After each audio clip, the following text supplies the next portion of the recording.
चीन जो मेरा वतन है, वहाँ के मुसलमान के अकायद और फ़िक़्ह हनफी में 99% चीन के मुसलमान अहले सुन्नत वल जमात हैं। इस वक्त चीन दुनिया में बहुत पावरफुल कंट्री है। आज हम तमाम मोबाइल्स यहाँ रखा हुआ वो लगभग 90% चीन का पैदावार है। मेरा मादरी ज़बान चाइनीज़ है। अब चीन के बारे में थोड़ा मैं जानकारी दे दूँ। हम रसूलुल्लाह सल्लल्लाहु अलैहि वसल्लम के ताज़ीम में जब वहाँ जुमा का नमाज होता है तो हर मस्जिद है, तो जुमा के नमाज के बाद सलातो सलाम पढ़ा जाता है। और जब सलातो सलाम पढ़ा जाता है, अगर ये गांव साइड में मस्जिद है तो वो किसान लोग खेती करता है, तो जब ये सलातो सलाम पढ़ा जाता है और इसका आवाज़ जहाँ तक जाता है औजार छोड़ के खड़े हो जाते हैं। सुभान अल्लाह, सुभान अल्लाह। मैं ऐसा ताज़ीम दुनिया के किसी भी मुख्तलिफ इलाकों में सफ़र कर हासिल किया, लेकिन देखा नहीं। आज से 250 साल पहले 4 बुजुर्ग हिंदुस्तान आए थे चीन से। उनको सिलसिला नक्शबंदिया मुजद्दिदिया में बैत किए, खिलाफत दिए। उन 4 में 3 इमाम थे, तीनों को इजाज़त और खिलाफत मिली। ये 3 शख्स जिसको खिलाफत मिली थी उनका नाम है सैयद दाऊद रहमतुल्लाह अलैह, शाह कमालुद्दीन नक्शबंदी रहमतुल्लाह अलैह, शाह शमसुद्दीन रहमतुल्लाह अलैह। ये 3 खानका 250 साल से चीन में मौजूद है आज तक। मेरी तालीम चाइना में हुई। जब तमाम तालीम खत्म हो गया, ग्रेजुएशन हो गया चाइनीज ज़बान में, तो मेरा वालिद साहब कहे कि क्या बनना चाहते हो, डॉक्टर, इंजीनियर? तो हमने कहा कि हमारे आबो अजदाद क्या था। हम अपने दादा के बारे में ज़्यादा जानकारी नहीं था।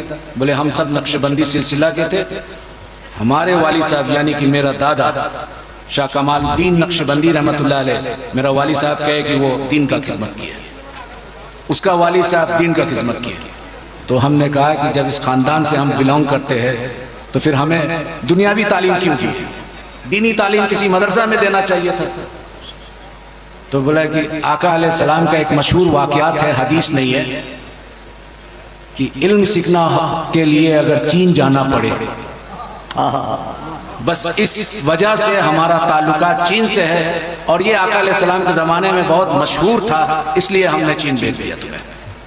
बहरहाल तब मेरा शौक़ और ज़ौक़ इमाम रब्बानी मुजद्दिद अफ़सानी रहमतुल्लाह अलैह पे हुआ कि सिलसिला नक्शबंदी मुजद्दिदी का बानी जो है इमाम रब्बानी मुजद्दिद अफ़सानी रहमतुल्लाह अलैह।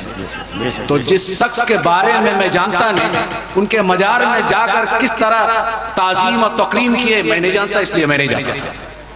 पहले इस शख्स के बारे में जान लूँ, फिर उसके बाद तो मैं स्टडी करने लगा, उर्दू पढ़ने लगा। फिर बहुत जल्दी पढ़ा, क्योंकि बड़ा जब शौक़ होता है किसी लैंग्वेज को सीखने के लिए तब अल्लाह ताला भी मदद करता है। वो दीन का मामला था, तसव्वुफ़ का मामला था, तो बहुत जल्दी ये मरहला ख़त्म हो गया। फिर बहुत सारे अरब ममालिक में मैं गया देखने के लिए, मिस्र, सूडान, इथियोपिया, जितना अरब मुल्क है। फिर उसके बाद सेंट्रल एशिया गया, जितना 1991 में उज़्बेकिस्तान, किर्गिस्तान, सोवियत यूनियन टूटने के बाद इस हिस्सा में मुसलमान हनफी जा रहे हैं, अब तो तुर्की तक।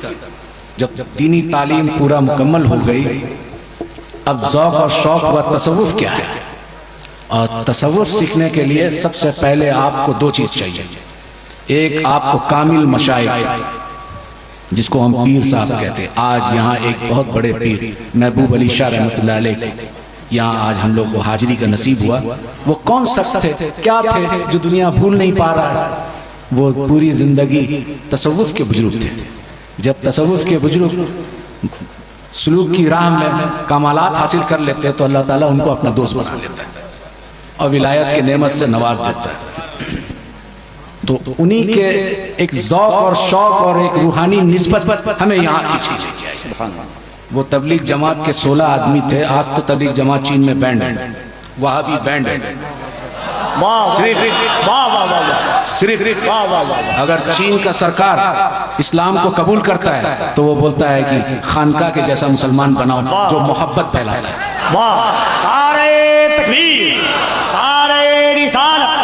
मसलके आला हज़रत, मसलके अहले सुन्नत।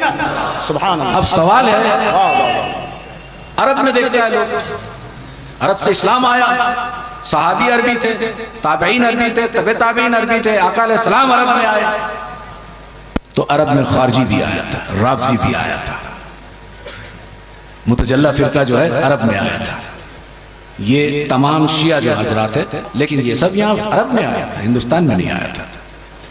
तो सवाल उठा, जब स्टडी किया तो ये लोग ज्यादा जो अहले सुन्नत से निकले, मेन स्ट्रीम अहले सुन्नत है, सवाद आजम, लेकिन इससे जो साखे निकला मुख्तलिफ फिरकों में बटा। वो तमाम के तमाम फिरका कुरान से दलाइल देते हैं। इमाम शाफी रहमतुल्लाह अलैह फरमाते हैं कि हम बिद्दती उम्मतियों से हदीस लेना बंद कर दिया। उम्मत में बदतरीन उम्मत वो है जो आका अलैहिस्सलाम की ताज़ीम के लिए दलील के कायल है, दलील ढूंढता है। आका अलैहिस्सलाम के ताज़ीम के लिए जो दलील मांगे वो इमाम शाफी के नजदीक बदतरीन उम्मत है।